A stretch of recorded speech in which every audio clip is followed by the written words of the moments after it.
The royal vault door weighed over 25,000 pounds, yet the robbers lifted it using hydraulic jacks. They slid through the narrow gap underneath, rolling straight into the vault. To their surprise, the entire vault was completely empty. Seeing this, they nearly burst out laughing, because no one would ever imagine that a group of people would go through so much trouble just to break into an empty vault. The woman excitedly called the boss waiting outside.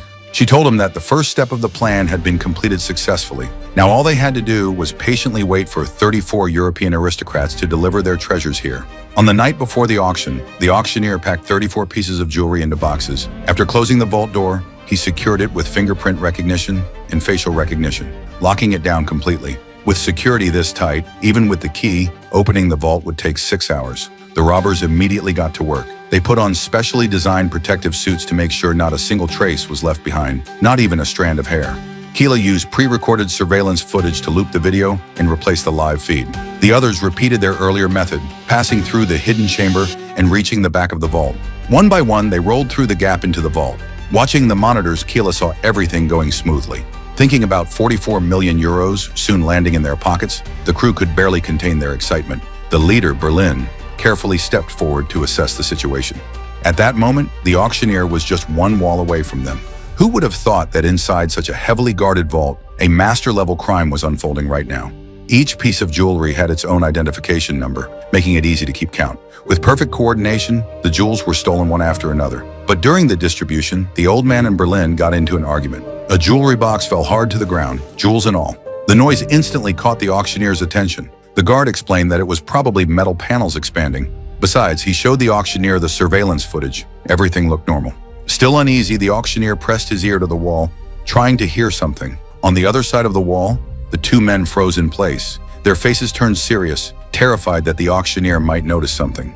His instincts told him something wasn't right. He immediately ordered the guards to open the vault, but the guard explained that restarting the vault door would take 6 hours. Hearing this, the auctioneer had no choice but to ask them to check behind the vault instead. The alert hacker instantly realized their intention. She ordered the team to evacuate the vault immediately. The robbers rolled out at once, grabbed the remote control, and sealed the entrance shut. Meanwhile, the guards retrieved the backup door key. They unlocked 2 fingerprint scanners in succession. The bad news was, the door hadn't fully closed yet. Just as the backup entrance was about to open, at the critical moment, all exits were finally sealed. The hacker quickly switched the surveillance feed back to normal. Perfect timing ensured that the auctioneer, watching the monitors, noticed nothing unusual. The guard swept around with a flashlight, soon focusing on the back of the vault. Keela panicked, and the team felt they were about to fail. He checked every corner, but found nothing suspicious. The guard returned to the hall and closed the backup door. He reported to the auctioneer that everything was normal. The auctioneer replied that he saw the same thing on the monitors. The guard asked whether the vault still needed to be opened. Every word of their conversation was transmitted clearly to the hacker. She believed the auctioneer would still open the vault. Once the door opened, they would all end up in prison. Just as the auctioneer hesitated, his phone rang at the crucial moment. He chose not to open the vault, and everyone inside finally breathed a sigh of relief. Soon after, all the jewelry was successfully stolen, and the team withdrew in an orderly manner. Before leaving, they had to completely clean the scene. The robbers sealed the wall, then used welding tools to fuse the entrance shut. They painted over the welds to match the surrounding color.